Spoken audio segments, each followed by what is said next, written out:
تخریج و دراسة الاسانید دے صفحہ نمبر 67 بعضی کتابونو کی او زما په دې کتاب کې صفحہ نمبر 63 تا او نقطہ نمبر 22 نغداوی آیات ما بیننا و بین المنافقین انهم لا يتزلعون من زمزم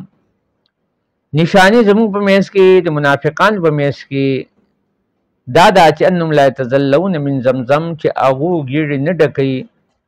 پسلیان نه ډکې د زمزم نه تاخا ها اور قاف تاسو ما ویلو تاخا چراغ بخاری په تاریخ کې ذکر کړ اور ها چراغ بهیکی دا او قاف چراغ مستدرک کې حاکم دی یا بعد وی چې ها مراد ابن ماجه دا نو ګور دې حدیث تخریج کی او د چاند ابن عباس نا نو بیا صحه چراله مطلب دا روایت صحیح دی نو ګور دا تخریج یو طریقه د تخریج نو معنی کوي ګور په خپل ای اخرج البخاری فی التاریخ تاخا و ابن ماجه فی سننه ها والحاکم فی المستدرک عن ابن عباس وهو حدیث صحیح نو دا تخریج طریقه د توقړه چې دا حدیث چې کوم راوړ دی د کتابونو راوړ دی او په دې طرقو سره راوړ دی او فی حکم سیوطی علی مرتبه الحدیث بعد التساهل او د امام سیوطی رحمت الله علیه په حکم کې یعنی هغه حکم لګول دی په مرتبه د حدیث معنی هغه کې بعد التساهل و فی حکم سیوطی د امام سیوطی رحمت الله په حکم لګول کې په مرتبه د احادیث معنی بعد التساهل دی بعد چشم پوشیدا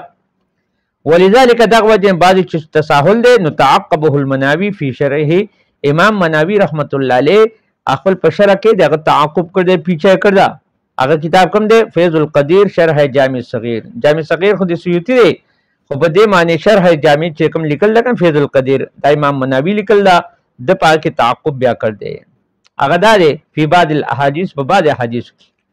وخالفه حکم علیها هغه خلاف حکم لګول دی علیها په هغه معنی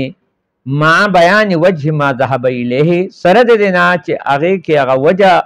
چې د هغه ما بیان کړدا چې هغه طرف ته ذهاب کړ دی یعنی مذهب اختیار کړ دی نو فجزا الله الاثنين المسلمین الله دې دوه علماء له جزای خیر ورکی مسلمان طرف نه افضل الجزاء نه افضل الجزاء دا مفعول دی جزاء شخه جزا الله فاعل شکنه الاثنين مفعول اول شو افضل الجزاء مفعول ثانی شو اوس په دې کتاب بارک ول کتاب جید مفید مرتبا دا کتاب جید دی کړه دی مفید دی مرتب دی په ترتیب حسن سره خ ترتیب دی او هو مشهور بین اهل العلم او دا کتاب مشهور اهل علم په میز کې یتداوله فی ما بینهم چې علما دا خپل په میز کې اغسته دي یعنی لاس تر لاس اغسته ويرجون الیه فی الکشف عن کثیر من الاحادیث تعرض لهم او دارنګ دو رجوع کې دا علما دی کتاب ته په کشف کې په کلاول کې ان کثیر من الاحادیث ډیر د احادیث چې کله کشف کوي کنه او کلاواله کوي التي تعرض چې هغه حدیثون چې هغه غلط پر عارض شي سرګن شي لکا پیش شي لکا وقت بدل السیوطی جهده فی تحریره امام سیوطی رحمت الله جلاله سیوطی خپل انتهایی کوشش چې خرج کړ دی دغه په تحریر کې په لیکلو کې او ترتیب کې وخصت تنسیقه او په خسته چلولو کې والحمدلله رب العالمین الجامع الکبیر دویم نمبر ومنها كذلك ومنها دا چې د قرنګ دی کذالک کتاب دغه نه چې دارن کتاب جامع کبیر دی سیوطی ایزن مفعول مطلق ته دارنګي وهو کتاب زحم جدا دا کتاب ډیر غټ دی یعنی مطلب د ایډیشن لحاظ قصد سیوطی من تالیف جمع السنت كلها دا دومره غټ کتاب دی چې امام سیوطی رحمت الله علیه چونکه غټ عالم او قصد کړو دی طالب دی دینا چې ټول سنت كلها جمع کوم یعنی چې څومره احادیث دي کنه د سنت هغه جمع کوم دا چې غټه اراده کړه وقسم الاقوال منه او دارنګ هغه حدیثونه چې دغه د اقوال سره تعلق لري پیغمبر سم د افعال سره نه هغه مرتب کړ دي په حروف معجم باندې الف با تا سا د دې په طریقې باندې راوړل دي وقت بوشر بتبعه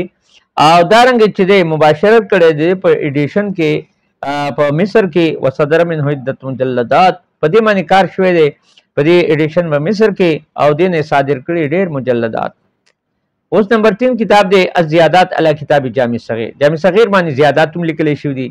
دا هر یو کتاب خپل خپل خونی چې څومره کتاب په ګوره حدیث کې دن نشي کا ته خپل پته لګي دي څه خوان دي او څه ځای کدا زه خو دا ته ما چې دین بل غټ خون نشي د حدیثونه حدیثو کې چې سره دن نشوي دي نه هغه به وته نه دی ښا او نه غموټ شوی ومنها كذلك او دغه نه دارنګ زیادات ته کتاب جامع صغیر وهي عبارت عن حدیث جامع صغیر د اصل کې عبارت ته د نوم د احادیث اقتفاها سیوطی چې هغه چونکړ د سیوطی زیادت الله جامع صغیر او نمبر 4 فتح الکبیر فی ضم زیادت الله جامع صغیر جامع صغیر سره زیادت لګول دغه فتح الکبیر وی وخت قام شیخ یوسف النبهانی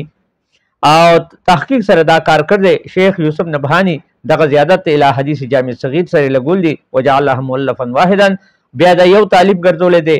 او سماه الفتح الكبير في ضم زيادة الى جامع صغير بیان می داخله ده چې فتح الكبير في ضم زيادة الى جامع صغير ورتبه او مرتب کړی دي احادیث په حروف معجمه لكن حذف الرموز لیکن یو غلطی شوی ده چې رموز ختم کړی دي اشارات التي فيها بيان المرتبه الاحاديث باقي مرتبه د حدیث د صحت د ضعف دا وی فما ادري ما السبب دی ما ته پته نشي سبب دی ويا ليتها ابقاها کاش ارمان دی چې دای باقی پرې خويند خبر ولا کا فما ادري ما السبب پته نشي دا څه سبب دی وجه دا باز خبر پرېخلی ويا ليتها ابقاها ہے ارمان چې دای باقی پاتې کېدل به خبر وای